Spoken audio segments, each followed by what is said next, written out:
Magbabawas siguro para maglaman. Katahimik. Ibon lang naririnig ko ah.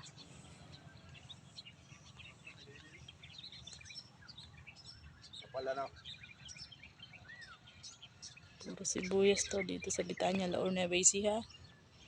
Yan naman ang Camila Resort, ang aming kapitbahay. Sibuyas, maganda na ampat ang uod. Salamat sa Diyos. Yan. Malalaki na. Ito ang aking punlaan namin. Itong aking jowaers.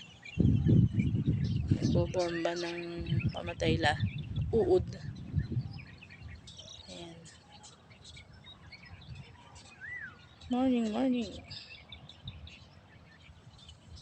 Good morning. Bukid. Ang aking lola.